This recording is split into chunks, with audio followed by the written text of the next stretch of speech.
নমস্কার বন্ধুরা, আমি সোনালি রেসিপিতে তোমাদের সকলকে জানাই স্বাগত। আজকে আমার চ্যানেলে প্রথমবার এগ বিরিয়ানি রেসিপি তোমাদের সাথে শেয়ার করব। ভিডিওটা লম্বা হলো, খুব সহজ ঘরোয়া উপকরণ দিয়ে বিরিয়ানি বলতে কিন্তু তোমরা মনে করো অনেক কিছু ঝামেলা, অনেক জিনিসপত্র লাগে। তবে আজকে আমি যেভাবে দেখাচ্ছি খুব সহজভাবে সবাই যে কেউ বানাতে পারবে, আর একদম দোকানের মতনই কিন্তু খেতে টেস্ট হবে, কোনো দিক দিয়েও কম হবে না। চলো তাহলে রেসিপিটা শুরু করা যাক। প্রথমেই আমি এখানে বাসমতি চাল নিয়ে নিয়েছি, আধা কেজি নিয়ে নিয়েছি, হাফ কিলো 500 গ্রামের মতন।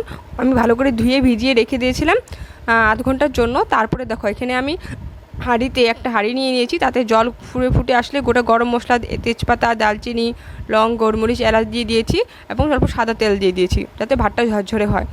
এবং দেখো এভাবে কিন্তু চালগুলো ধুয়ে রাখা চালগুলো কিন্তু দিয়ে দিলাম, জল ঝরিয়ে নিয়ে একবার নাড়িয়ে নিতে হবে, নাহলে কিন্তু ভাতগুলো লেগে যাবে। তো চালগুলো দেওয়ার পরে কিন্তু ভালো করে নাড়িয়ে নেবে একবার, তারপরে ঢাকনা দিয়ে ফুটিয়ে নেব, সেদ্ধ করে নেব। আর এদিকে দেখো আমি ডিম আলু সেদ্ধ করে রেখেছিলাম, সেটাকে আমি ডিমগুলোকে চিড়ে নিচ্ছি তার গাগুলো, কারণ যাতে মশলাগুলো ঢুকবে ভালো করে। দেখো ভাতটা আমাদের প্রায় হয়ে আসছে, দেখো ফুটে আসছে একদম। আমি এখানে 70% মতন ভাতটা রান্না করে নিয়েছি।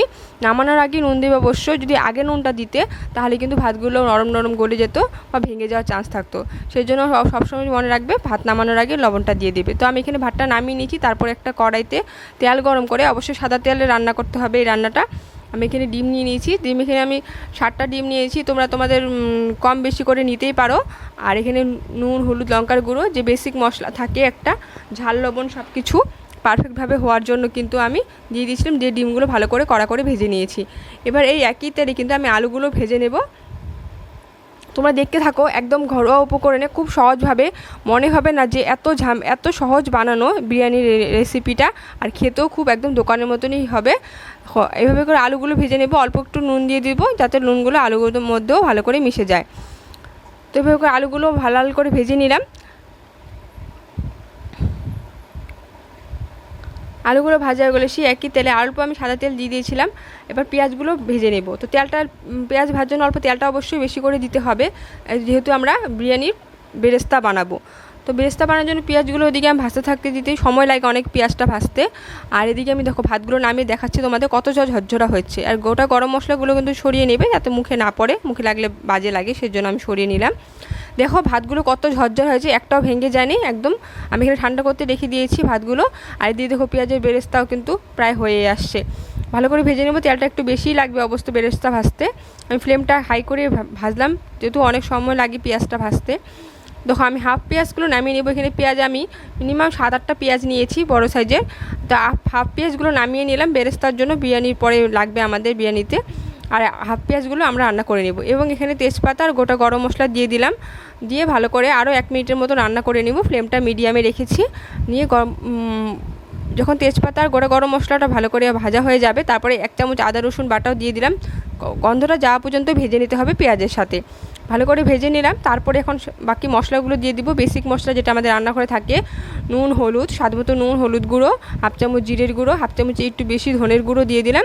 দিয়ে মশলাগুলোর সাথে পেঁয়াজের সাথে ভালো করে প্রথমে মিশিয়ে নেব। আর লঙ্কার গুঁড়ো দিয়ে দিয়েছি ঝালের জন্য, তোমরা কাশ্মীরি লঙ্কা গুঁড়ো এবং লঙ্কার গুঁড়ো দুটোটাই ব্যবহার করতে পারবে। তো ভালো করে তেলের সাথে মশলাগুলো মিশিয়ে নিলে পরে আমি একটু জল দিয়ে তারপর রান্না করে নেব, কারণ যেহেতু মশলাগুলো না হাতে পুড়ে যাবে বা গন্ধটা ভালো হবে না। জল দিয়ে গ্রেভিটা খুব ভালো হয়। তো ভালো করে মশলাগুলো ভেজে নিয়ে তেল ছেড়ে যাবে, তখনকার ফেটানো টক দই দিতে হবে, অবশ্যই টক দই দিবে। 2 চামচ টক দই আমি ফেটিয়ে রেখেছিলাম, টক দইগুলো দিয়ে ভালো করে মিশিয়ে নেবা। আরও 1 মিনিটের মতো রান্না করে নেব।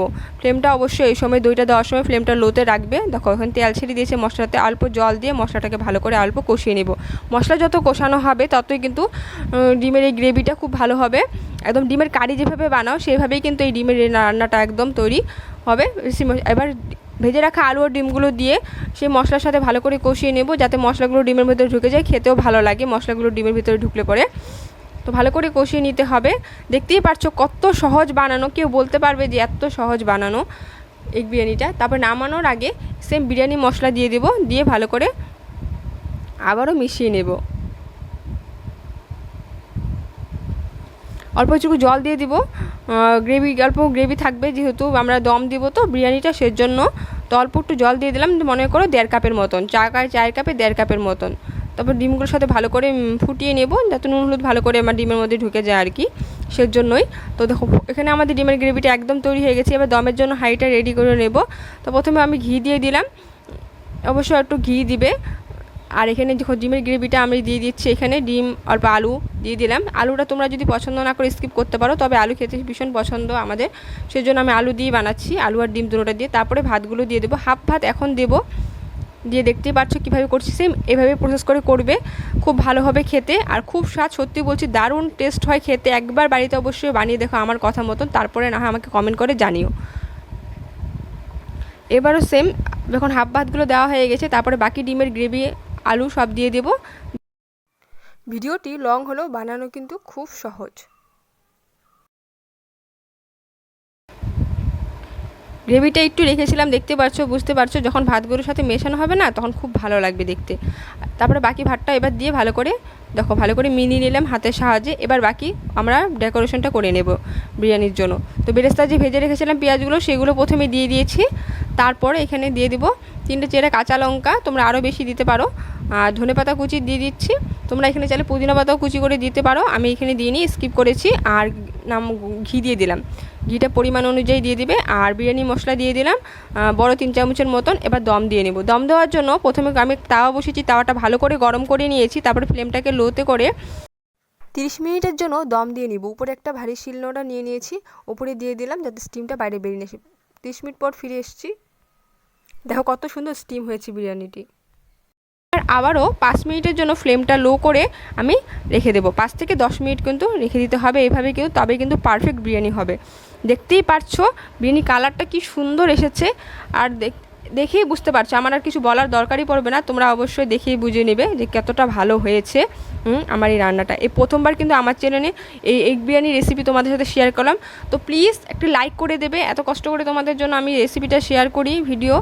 আর ভালো লাগলে অবশ্যই কমেন্ট করে জানিও কেমন হয়েছে বিরিয়ানিটা দেখতে, এবং ঘরে বানিয়ে থাকলে অবশ্যই কমেন্ট করে জানিও। আর অবশ্যই কিন্তু ট্রাই করে দেখো, ওইভাবে করে খুব ভালো হয় খেতে। শেয়ার করে দিও ফ্রেন্ডস ফ্যামিলির সাথে। আর নতুন কিছু রেসিপি তোমাদের দেখতে ইচ্ছা করলে কিন্তু আমাকে অবশ্যই কমেন্ট করে জানিও। সকলেই ভালো থেকো, সুস্থ থাকো। এরকম আরও নতুন নতুন রেসিপি পেতে চ্যানেলটা সাবস্ক্রাইব করে পাশে থাকার বেল আইকনটি প্রেস করে দিও। দেখা হচ্ছে আবার অন্য কোনো রেসিপির সাথে। আর যে সকল বন্ধুরা আমার প্রথম থেকে পাশে আসো, সে সকল বন্ধুদের অনেক অনেক ধন্যবাদ। এভাবে তোমরা আমার পাশে থেকে সাপোর্ট করো। টাটা।